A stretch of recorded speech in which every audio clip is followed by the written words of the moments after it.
Sabe, eu quero começar contando um negócio para vocês. Eu não sei se era assim com vocês, mas na minha época de escola, houve uma época que eu gostaria de ser um atleta, né? E aí, eu era uma pessoa ruim no futebol, essa é a verdade.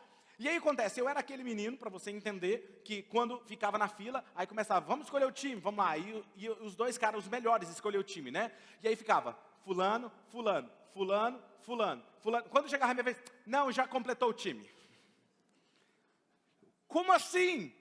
E aí eu comecei a pensar, lembrar dessa época, e eu lembrei que quando tinha um campeonatinho na escola, todo mundo ganhava medalha. Não tinha primeiro, não tinha segundo, não tinha terceiro, porque o importante era participar. Vocês já ouviram isso? Diga, o importante é participar. Isso. E aí conforme eu fui crescendo, me tornei adolescente, e aí o nível de campeonato começou a mudar. E aí realmente quem ganhava primeiro, segundo, terceiro lugar é quem tinha mais dedicação. Eu comecei a perceber que em um campeonato, seja de futebol ou de artes marciais, quem ganhava era aquele mais dedicado. Mas aí eu comecei a perceber um detalhe importante, que para você se tornar um profissional, como atleta, seja em qualquer área, em qualquer esporte, você não precisa só de dedicação. Você precisa muito mais do que dedicação, você precisa se separar para aquilo e se dedicar àquilo, ter foco naquilo. Você precisa ter uma alta performance. E é justamente nesse tempo que há uma separação dos bons dos melhores. Existe uma diferença. E o que torna alguém o melhor de todos em um campeonato é o foco dele, é aquela excelência com que ele se dedica àquilo. Por isso que o título da mensagem de hoje é: primeiro não é o segundo. Diga comigo, primeiro não é o segundo. Como nós estamos em uma série de mensagens sobre generosidade, hoje nós estamos caminhando para a antepenúltima mensagem, nós temos mais 2 domingos que nós vamos falar sobre generosidade e vamos começar uma outra série de mensagens. Nós queríamos tratar esse assunto porque eu acredito que é importante, porque é sobre o nosso coração. E hoje eu estou falando para vocês, para verdadeiros jogadores e não para aqueles que só vestem uma camisa de um time. Porque existe uma diferença quando você veste uma camiseta, por exemplo, um torcedor. Ele veste uma camiseta do time, por exemplo, do Palmeiras. Isso não quer dizer, por mais que ele fique rouco gritando, que ele é um jogador profissional, sim ou não? Uma camiseta não te torna um jogador profissional, mas a sua performance dita se você é um jogador profissional. Tem alguém comigo aqui hoje? Por quê? Porque é a prática, na hora do vamos ver, na hora do jogo, eu mostro se eu sou profissional ou se eu sou apenas um jogador. Então vestir uma camisa não te torna um jogador profissional, a sua performance te torna um jogador profissional. Ou seja, é a sua prática, é a sua performance. Então não basta eu falar que eu sou um cristão, eu preciso viver como um cristão. Não basta eu dizer que eu sou um seguidor de Jesus, eu preciso viver como um seguidor de Jesus, porque a minha performance determina quem eu sou. E hoje eu estou falando para uma igreja, a nossa igreja, que é a família Oxygen, que não vai apenas ser um torcedor, mas para aqueles que vão amarrar a chuteira e entrar no jogo. Diga comigo assim: eu estou em jogo. Não, mas se você está em jogo, diga forte: eu estou em jogo. Eu não estou apenas pregando uma mensagem qualquer para vocês hoje, não estou falando de dinheiro, mas é tudo sobre princípio e coração. Por exemplo, herdeiros. Quando você vê um herdeiro, que alguém herda de alguém, uma herança, o que você percebe? Que muitos deles não conseguem manter aqueles tesouros, aquela riqueza por um longo tempo. Por quê? Porque eles não têm os mesmos princípios e a mesma performance dos seus pais que fizeram com que eles construíssem aquela riqueza. O que te mantém construir algo e manter algo são os princípios e a sua performance. Por isso que eu digo que a camisa de um time não torna profissional, mas a sua performance em jogo. É como a mentalidade de alguém que tem performance. Eu estava estudando, eu sempre estudo pessoas de alta performance, e recentemente eu estava assistindo alguns documentários sobre 2 jogadores de basquete, o Stephen Curry e o Kobe Bryant. Para mim, Stephen Curry é um dos melhores arremessadores de 3 pontos, para mim. Não sei se você concorda comigo, mas está tudo bem se você não concordar também. Mas eu estava estudando esses 2 caras, e para mim são um dos melhores jogadores de basquete que são e fazem a diferença. E eu estava descobrindo uma coisa sobre eles interessante, que eles praticam um arremesso, várias vezes. E eu comecei a pensar que quando o Curry, como é um cara bom, excelente, quando ele ganha um campeonato, ele ganha um troféu, ele não deixa de praticar. Ele vai lá e ele repete. E ele ganha um campeonato e ele vai lá e ele repete. E ele ganha outro campeonato, ele vai lá e ele repete. E eles falaram que o poder da repetição te leva a ser um profissional. E está cheio de cristão que não gosta que se repete um princípio dentro da igreja. Deixa eu te falar uma coisa, é porque você não entendeu que a alta performance vem da repetição. É você praticar aquilo regularmente, constantemente. A constância te leva a resultados extraordinários. Eles sabem o que vem primeiro. E quando eles estão num treinamento, numa fase de treinamento, não adianta você chamar eles para sair, não adianta você falar outra coisa, porque eles sabem o que vem primeiro. Eles sabem o que vem primeiro. Se Deus for o primeiro na sua vida, tudo irá bem. Agora, se Ele não for o primeiro na sua vida, com certeza, nada irá bem na sua vida. O casamento não vai bem, a saúde não irá bem, o seu ministério não vai bem. Tudo que você faz não vai bem. Por quê? Porque Deus não é o primeiro. Então, é um princípio muito importante para que você deseja ter uma vida abundante, você precisa entender, Deus precisa ser o primeiro em minha vida. Muitas pessoas, por exemplo, poderiam falar assim, pastor, Deus é primeiro em minha vida. Aí eu falava, ah é? Então mostra para mim o seu extrato bancário. Eu te diria, se Deus é o primeiro na sua vida. Por que eu digo isso? Porque Lucas capítulo 12, versículo 34 diz assim, ó, porque onde estiver o seu tesouro, ali estará também o vosso. É claro, é óbvio. Então eu sei que talvez você gostaria que não fosse assim.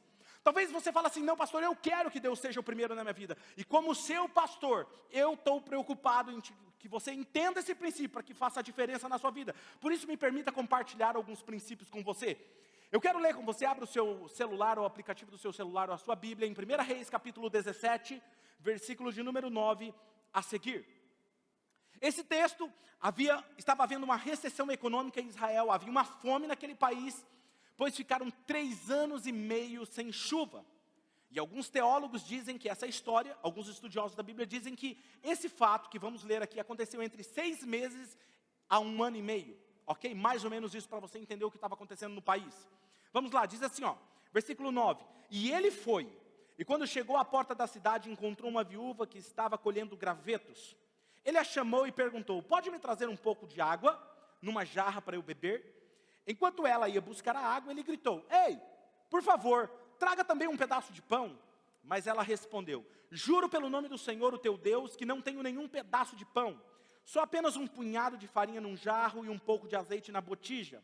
Eu estou colhendo uns 2 gravetos para levar para casa e preparar uma refeição para mim, para o meu filho, para que comamos e depois morramos.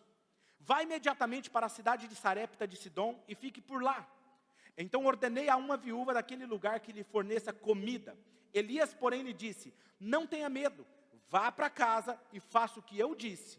Mas primeiro faça um pequeno bolo com o que você tem e traga para mim. E depois faça algo para você e para o seu filho. Pois assim diz o Senhor, o Deus de Israel, a farinha da vasilha não se acabará e o azeite da botija não se secará até o dia que o Senhor fizer chover sobre a terra.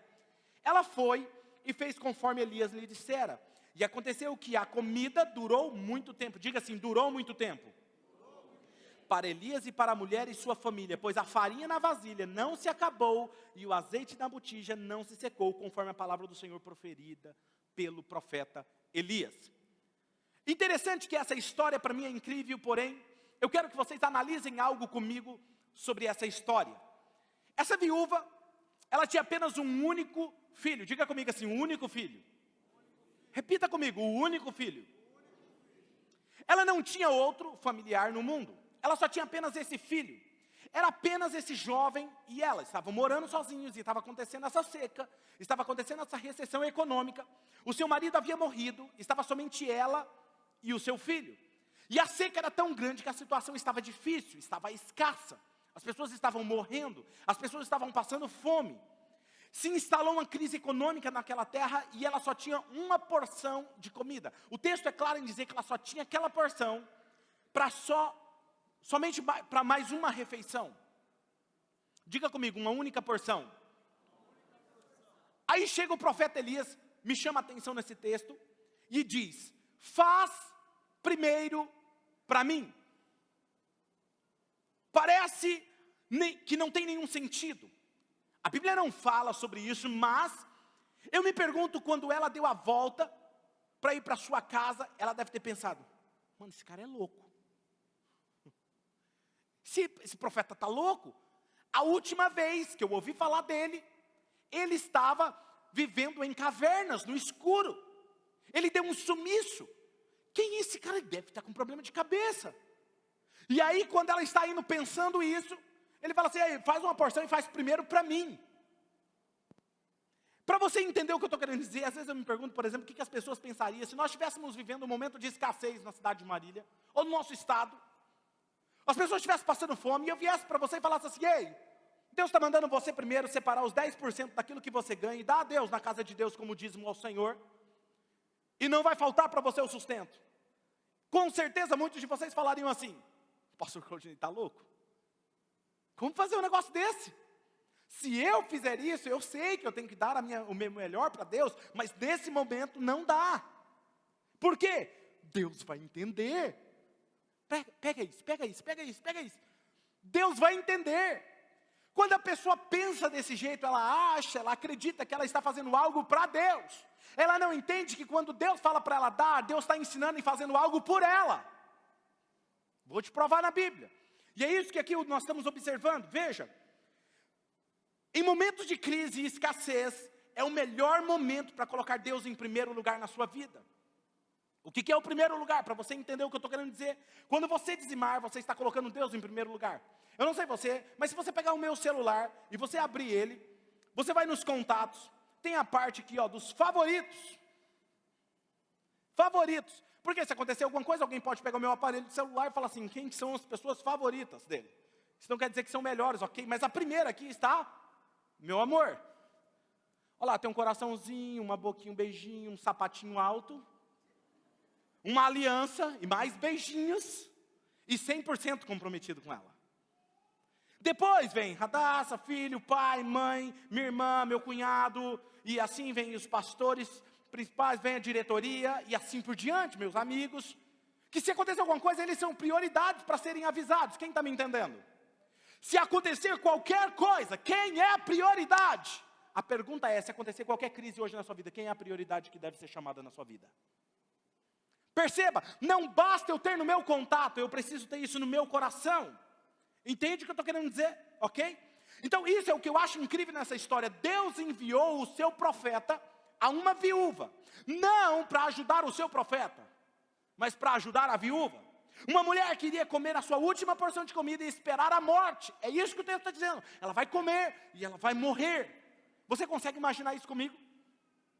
Será que não havia uma pessoa rica? Pensa comigo. Está acontecendo lá. Será que não tinha uma pessoa mais abastada, uma pessoa mais rica?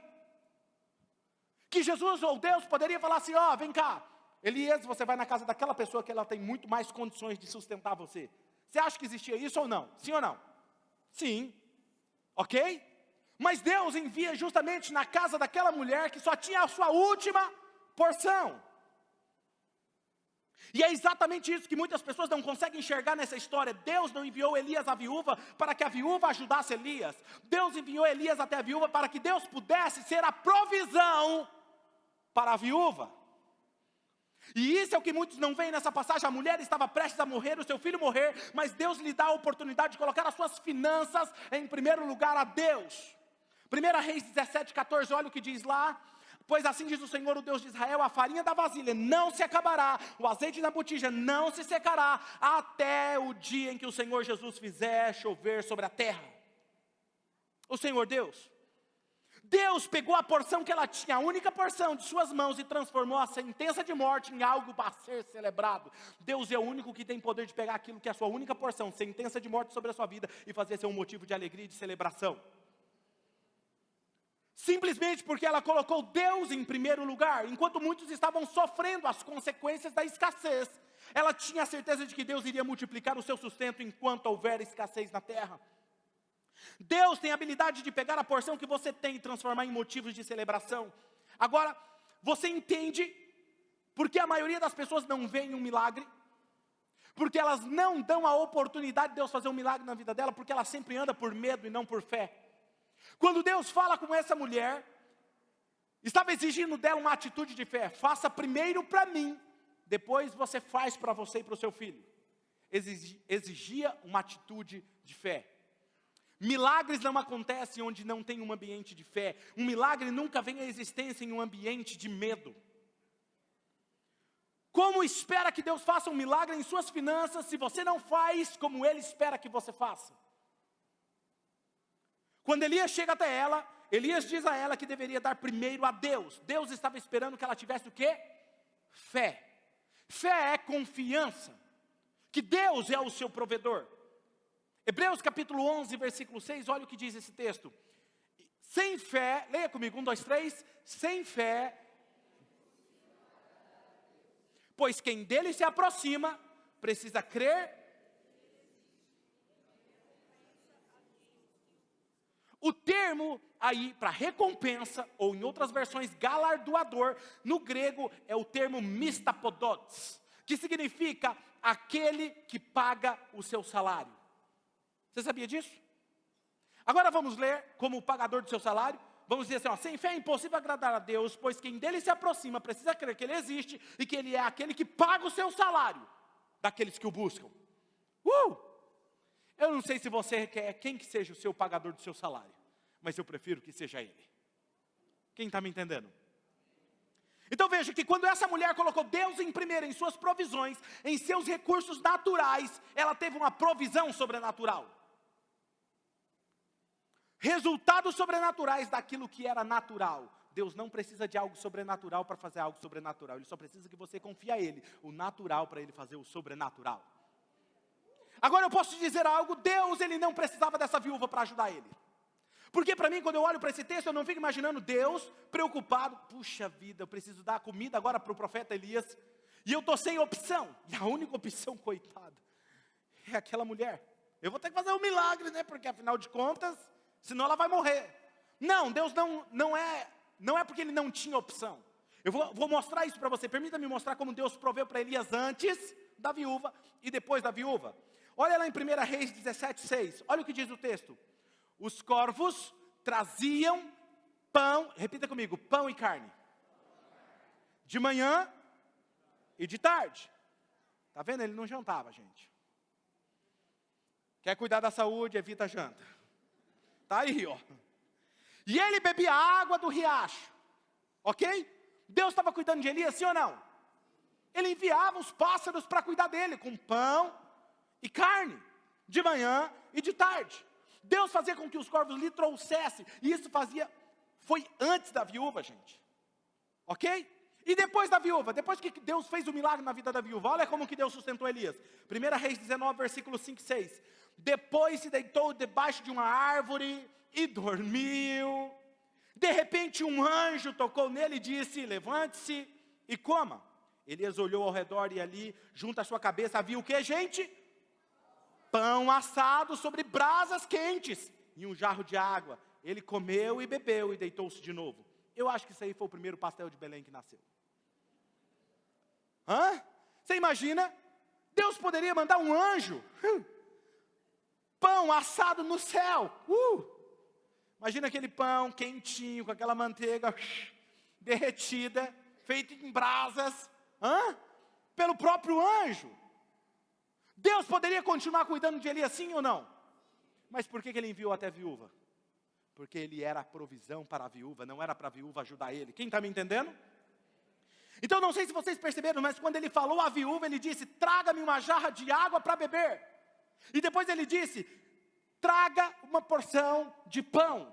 Mas isso aí é o que o anjo já fazia. Isso aí já foi o que os corvos faziam para ele. Percebe? Ou seja, Deus não precisava que a viúva fosse a fonte de provisão para Elias.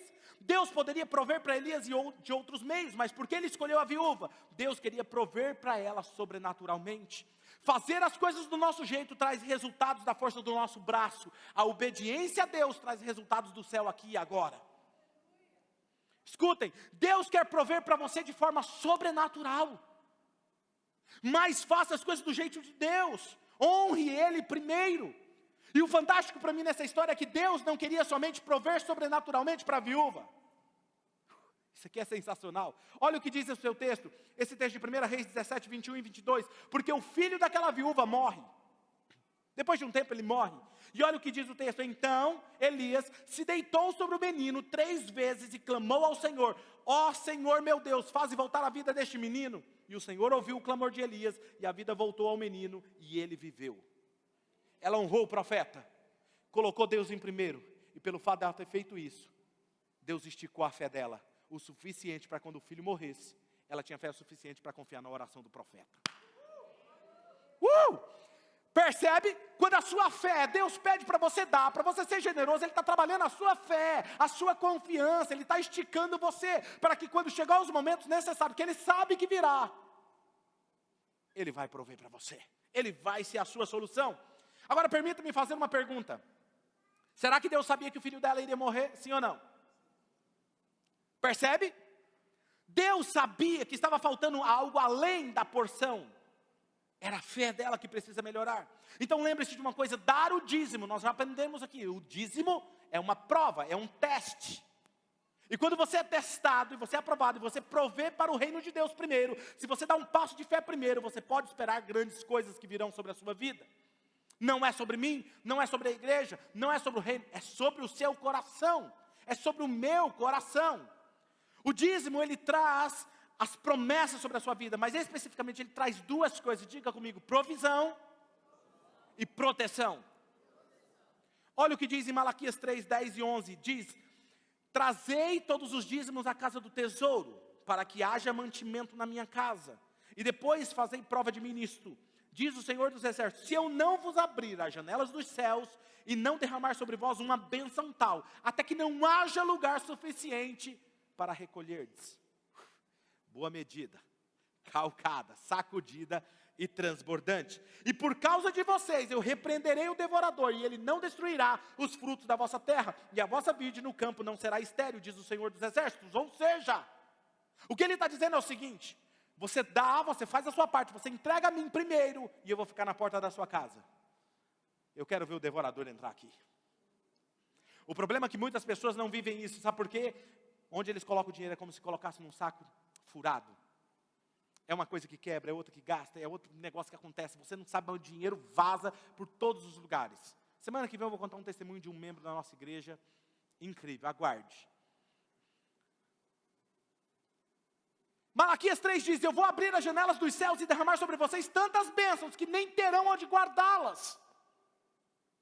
Em outras palavras, ele está dizendo: vocês ganharão muito mais, e eu repreenderei o devorador. Agora vamos ser sinceros, porque alguns ficam pensando nesse momento assim, porque alguns não obedecem esse princípio, e está tudo bem para mim, não tem problema, mas está na Bíblia, mas mesmo assim eles não fazem. Por que não? Sabe, eu não estou criticando vocês, não, de jeito nenhum, eu não estou criticando quem não faz, eu estou apenas perguntando, porque é humano guardar, é humano querer economizar, é humano ter medo, ok? Lembre-se que a Bíblia nos ensina a caminhar por fé, e sem fé é impossível agradar a Deus. É necessário fé para dar primeiro a Deus. E quando ele fala de ser o primeiro, não é primeiro o boleto, não é primeiro pagar as dívidas. Ele está falando, ó, separa os seus 10% primeiro, não é os últimos 10% se sobrar. Percebe? Tem gente que não sabia disso, mas é um princípio. Ele diz, dê primeiro, e dar primeiro requer fé. E Deus abençoa os 90% para que você viva algo extraordinário. Agora eu quero ir com vocês, porque eu quero estudar um princípio com vocês sobre isso, lá em Gênesis capítulo 4. Vá comigo lá em Gênesis capítulo 4, versículo 1 a seguir, nos conta a história desse princípio de dar a Deus em primeiro lugar. Olha o que diz esse texto. Adão teve relações com Eva, sua mulher, e ela engravidou e deu à luz Caim. Diga comigo, Caim. Disse ela, com o auxílio do Senhor eu tive um filho homem. Voltou a dar à luz e desta vez teve Abel, irmão dele. Abel tornou-se pastor de ovelhas e Caim, agricultor. Passado algum tempo, Caim trouxe do fruto da terra uma oferta. Presta atenção nisso. Caim trouxe do fruto da terra uma oferta ao Senhor. Abel, por sua vez, trouxe o quê? As partes gordas das primeiras crias do seu rebanho. O Senhor aceitou com agrado Abel e a sua oferta, mas não aceitou Caim e sua oferta. Por isso Caim se enfureceu e o seu rosto se transtornou. O Senhor disse a Caim: por que você está furioso? Porque se transtornou o seu rosto? Se você fizer o bem, não será aceito. Mas se não fizer, saiba que o pecado ameaça a porta, ele deseja conquistá-lo, mas você não deve deixar dominá-lo. Disse, porém, Caim a seu irmão Abel: vamos para o campo. Quando estavam lá, Caim atacou o seu irmão Abel e o matou. A pergunta que muitos fazem aqui nesse texto é: por que Deus aceitou a oferta de Abel e não aceitou a de Caim? Abel trouxe a parte melhor das suas primeiras crias do rebanho. Já Caim não trouxe a melhor parte, nem a primícia. Veja, versículo 3 e 4. Passando algum tempo, Caim trouxe do fruto da terra uma oferta ao Senhor. A pergunta é: por que Caim não trouxe as primícias? Primeira coisa que eu quero te ensinar: o coração de Caim. Pastor, mas como eu vou saber o que se passava no coração de Caim? A Bíblia fala sobre isso. A primeira coisa que nós precisamos entender é o que a Bíblia fala sobre o coração dele. Lá no livro de Judas, Judas não tem vários capítulos, tem um capítulo só, então é Judas, versículo 11, olha o que diz nesse texto. Ai deles, pois seguiram o caminho de Caim, buscando o lucro.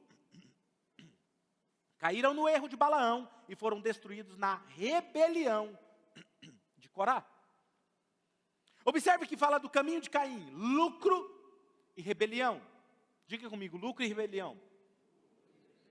Agora eu vou dizer por que não dizimamos. Por que nós não damos a Deus o que é de Deus? Se você tem dificuldade em fazer, não tem problema. Não sou daqueles que condenam, mas vamos observar por que não fazem. O que se passa no coração? O que impede que você obedeça e dê e sejam abençoados? O que nos impede de dar primeiro a Deus é o lucro e a rebelião. Por quê? Porque nós queremos mais. E nós não iremos ceder. Não, nós não vamos ceder. Eu dou quando eu quero, e como eu quero, e quanto eu quero. Foi o que fez Caim. E eu creio que não era a primeira vez que eles estavam ofertando ao Senhor, porque eles já eram adultos, eles não eram crianças. Eles haviam visto o seu pai fazer isso. Abel já tinha oferecido isso várias vezes a Deus. Gênesis 4:3, olha o que diz: passado algum tempo, Caim trouxe do fruto da terra uma oferta ao Senhor. Veja o coração de Caim.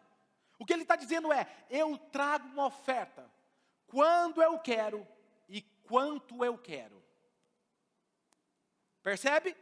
Você não sabe quantas pessoas têm me dito isso de diversas formas. Às vezes as pessoas vêm em mim e falam assim: pastor, eu não dou o dízimo, mas eu dou uma oferta. E eu já expliquei para vocês que oferta não é dízimo, é uma parte do dízimo.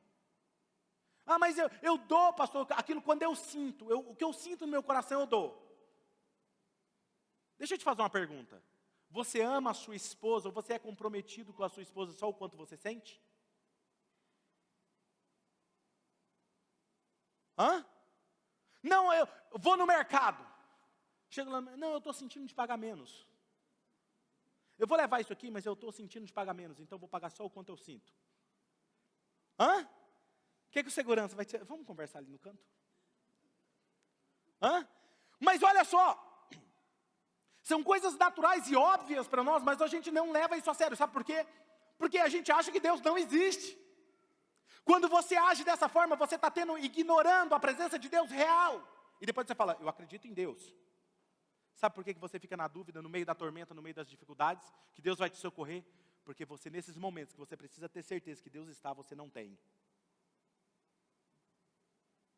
Agora era a hora que você podia falar assim: ai, ai, ai, está valendo também.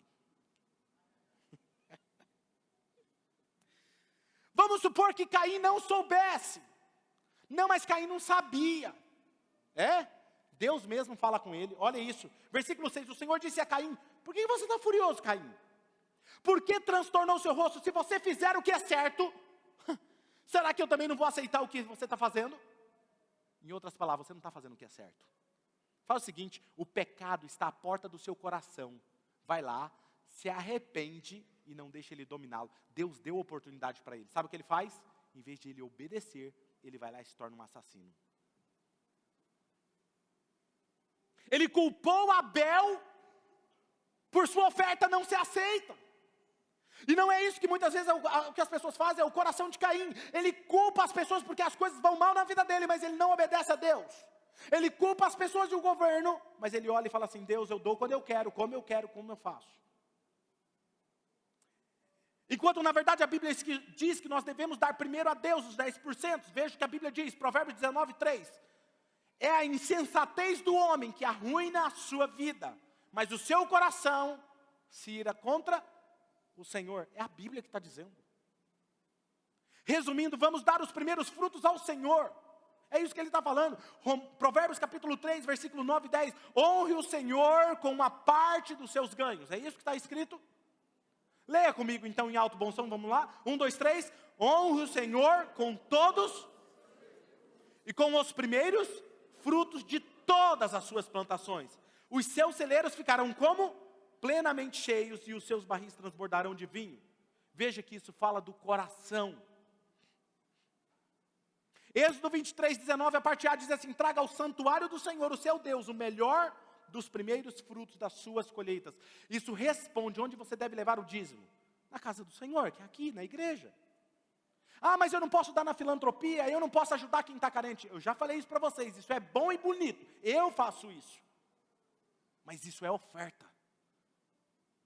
Isso é oferta.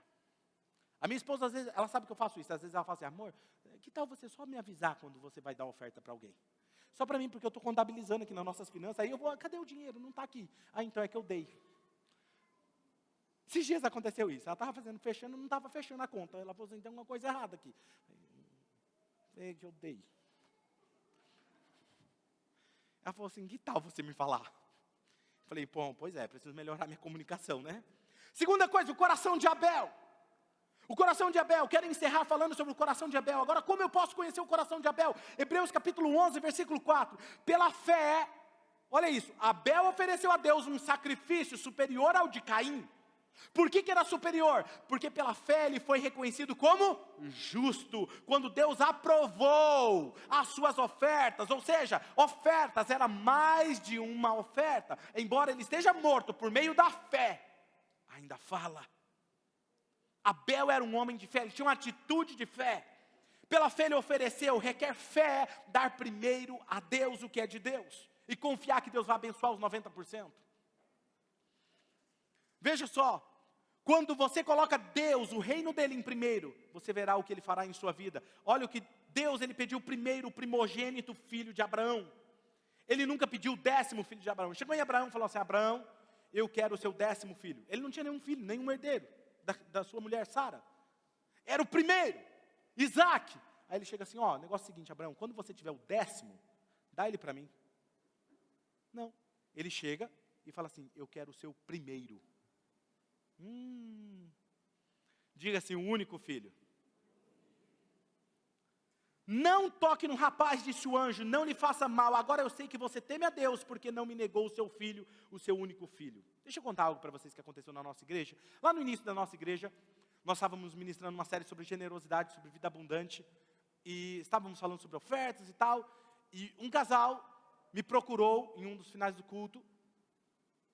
E eu, sempre quando alguém vem me falar alguma coisa, eu contei outro dia para vocês sobre um instrumento que alguém doou aqui, e eu fiz a mesma coisa. Mas na época a pessoa falou: pastor, veio chorando, falou assim: nós sentimos no nosso coração, Deus nos pediu todas as nossas economias.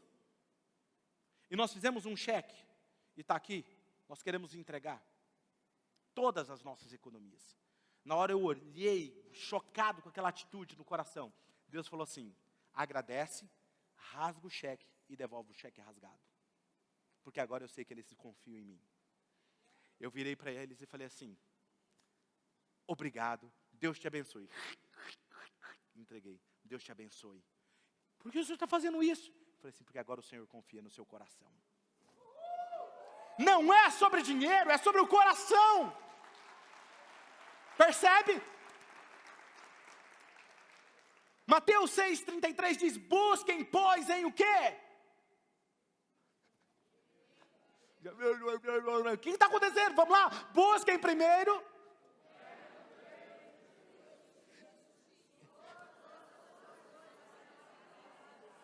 todas essas coisas, tudo que você está preocupado, tudo que você está pensando durante a semana, todas essas coisas lhe serão acrescentadas. Uau, isso é sensacional. Como Deus, sendo bom, rejeitou a oferta de Caim, porque aquilo ofendeu a Deus. Por que ofendeu a Deus? Eu vou te falar por que ofendeu. Caim não deu as suas primícias. O Antigo Testamento representava o que estava por vir. Em outras palavras, olha o que diz Colossenses capítulo 1, versículo 13 e 15. Por que aquilo foi uma afronta a Deus? Porque tudo que era feito no Antigo era a representação do Novo. Em outras palavras, Deus estava falando para Caim: Caim, você não está entendendo. Vai chegar um tempo que eu também vou entregar a minha primícia, meu único filho, por você. Você não está entendendo. Colossenses 1, 13 e 15. Pois ele nos resgatou do domínio das trevas e nos transportou para o reino do seu Filho amado, em quem temos a redenção, a saber, o perdão dos pecados. Ele é a imagem do Deus invisível, o primogênito de toda a criação. Seu único filho. Deus entregou o dízimo dele pela humanidade. Uau! Deus entregou o seu melhor. Sabe por quê Deus estava dizendo isso? Deus queria ensinar um princípio. Nós nascemos impuros, precisávamos ser redimidos e Jesus ofereceu-se puro em nosso lugar. João 3,16, porque Deus amou tanto o mundo que deu o seu único filho, para que todo o que nele crê não pereça, mas tenha vida eterna. Se Deus nos deu o seu maior e melhor presente ao mundo, se Deus nos dá o melhor dele para nós, por que nós não lhe damos o nosso melhor? Por quê? Eu quero usar um exemplo agora dessas mesas, preste atenção nisso. Pode entrar. Quando você recebe algo de Deus, você dá primeiro a Deus, depois você pode ficar com seus 90%. Eu quero que você entenda isso. Quando você ganha algo, lucra alguma coisa, Deus só fala para você: eu quero que você entregue uma coisa, seus 10%. E depois você pode fazer o que você quiser. Os outros 90% você pode fazer o que você quiser. Sabe o que você pode fazer? Você pode pagar umas férias para sua família. Você pode reformar a sua casa. Você pode viajar. Mas eu quero que você faça algo, apenas uma coisa. Devolva primeiro o que é meu. Primeiro o que é meu. Eu só quero pedir que seja um pouquinho mais rápido agora, que eu preciso dar uma dinâmica aqui com vocês, ok? Deus está pedindo algo para mim e para você. Fique apenas com 90%. Eu quero que você observe isso. Percebe? Olha o que está acontecendo. Não é sobre ter muito. Não é sobre Deus ter muito. Quem está entendendo o processo? Vai ser incrível. Eu vou até sentar aqui já. Vou ficar até aqui. Já vou até preparar aqui para me receber a bênção do Senhor. O que vocês acham? Só não pisa no meu pé. Rapidinho. Olha lá. Quem está entendendo o que Deus está falando com você? Não é sobre o quanto você faz. Isso aí, começou a desabar as coisas. O que está acontecendo? Boa medida. Calcada. Opa! Sacudida. E transbordante. Vamos repetir? Boa medida. Calcada. Sacudida e transbordante. Mais rápido, mais rápido, mais rápido, mais rápido. Porque os anjos são rápidos. Deus faz isso com você. Eu não sei, talvez você entrou aqui em busca de uma resposta de Deus. E Deus está te dando a resposta. Eu só quero que apenas você dê o que é meu. Não é sobre eu ter muito. Olha lá. Pode deixar cair aqui, olha aqui. Se não cair na minha cabeça. Olha. É sobre o favor de Deus. É sobre o favor de Deus. É sobre a graça de Deus. Pode pegar demais, viu, gente? Eu acho que não vai dar para pegar de um em um, não. Pode pegar mais daqui, filha, que isso aqui vai na minha cabeça.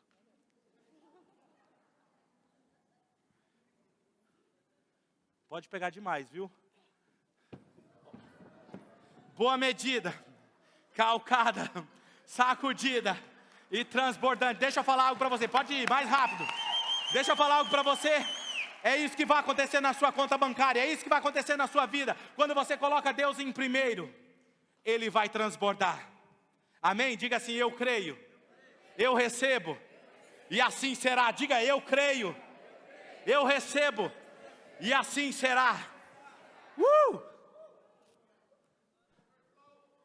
Overflow. Não é sobre mim, é sobre Ele, é sobre confiar nele. Eu quero que você entenda isso. Vai, filho, venha. Deixa Jesus usar a vida de vocês. Daqui, pode derramar aqui. Vem cá, aqui na frente, pode trazer aqui na frente, não tem problema não. A boa medida calca, olha só o tanto. Dá para fazer aqui um avocado. Olha aí. Traz aqui na frente. Isso, deixa tudo aqui na frente, isso.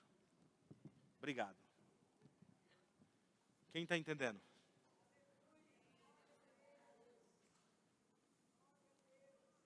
Tem coisas que acontecem nas nossas vidas, que as coisas vão correr atrás de você. A Bíblia fala que a bênção corre atrás de você. Você não precisa correr atrás da bênção. Você só precisa fazer o que Deus mandou você fazer. Corre, filho, dá para Deus o que é de Deus. Dá a banana aqui, filha. Isso, obrigado. Pode aplaudir a Jesus, você está entendendo. É porque você está entendendo o que está acontecendo. Você está entendendo.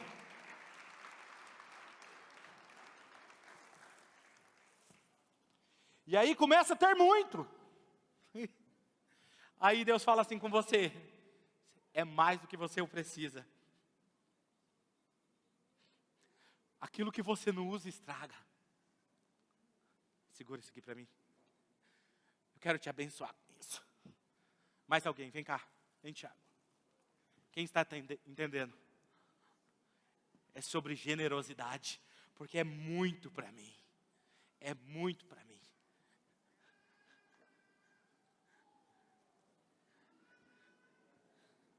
Quem está entendendo o que Deus está mandando você fazer?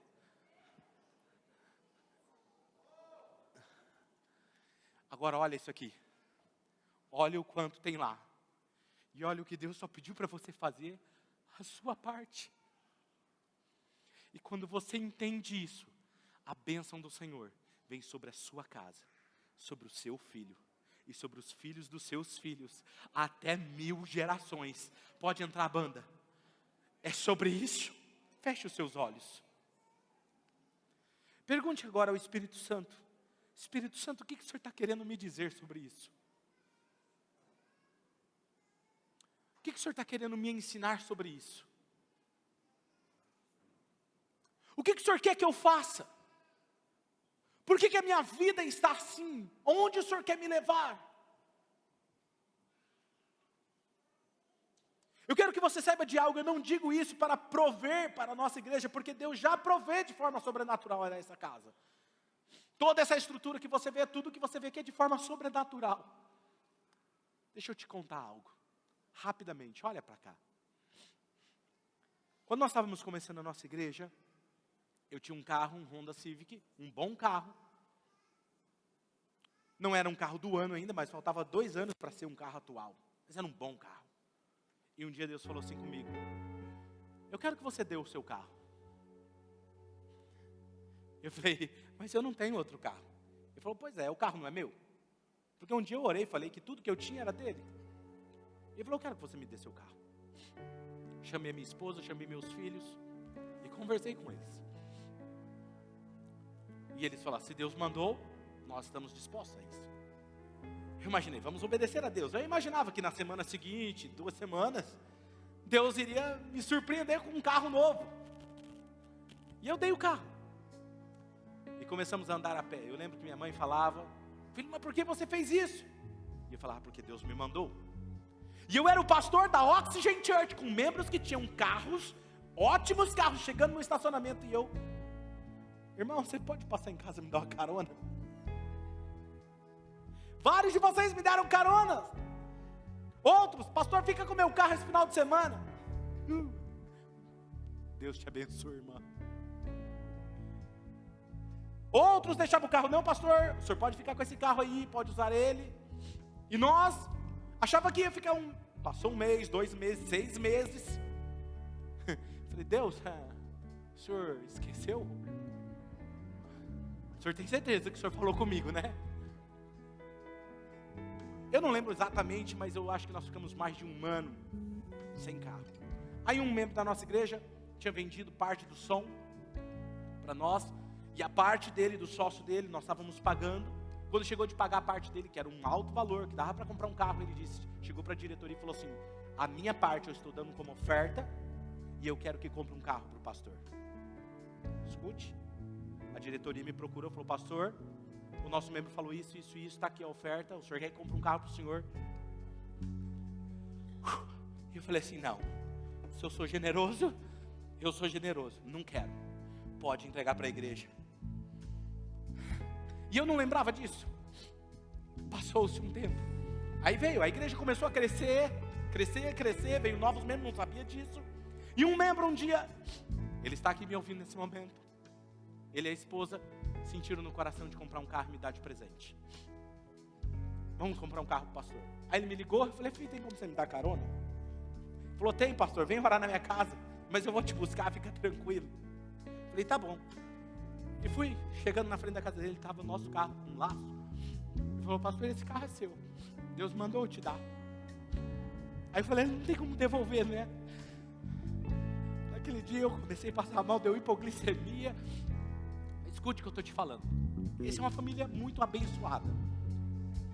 Passado alguns meses, essa mesma família, eles têm condições de comprar o carro que eles quiserem, graças a Deus por isso. E sabe o que aconteceu? Eles foram sorteados com carro 0. Escute. Glória a Deus e tal. A esposa virou assim para o esposo e falou assim, amor, lembra o que nós fizemos? Ele falou, lembra, amor. Ela virou para ele e falou assim, Deus não fica devendo nada para ninguém. Quem está entendendo? É isso, é sobre coração. E eu falo para eles que eles têm o dom de generosidade, porque eles são assim. E a nossa igreja é assim. Sabe o que eu quero te ensinar? É sobre o coração. É sobre o nosso coração. Eu quero que você agora, que você faça dessa canção a sua oração. Você pode se colocar em pé nesse momento? E eu quero que você cante com todas as forças. Cante com todas as forças.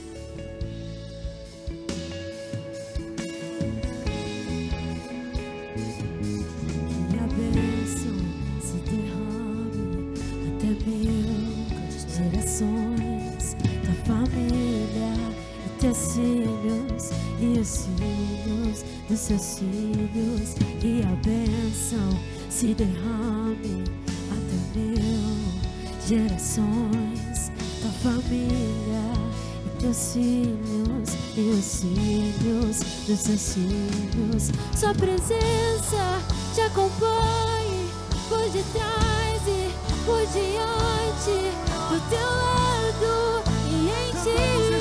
É contigo, é por ti, e de dia e de noite, tua entrada e saída, em teu riso e teu choro.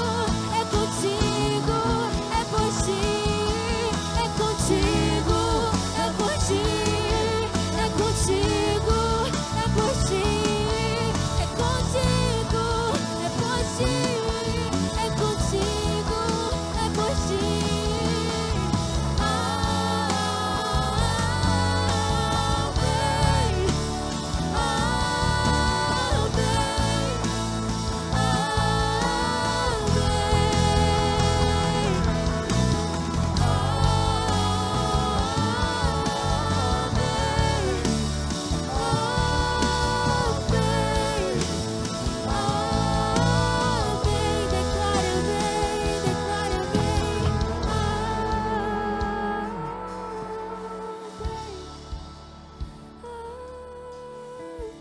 Cantamos isso a ti, Pai.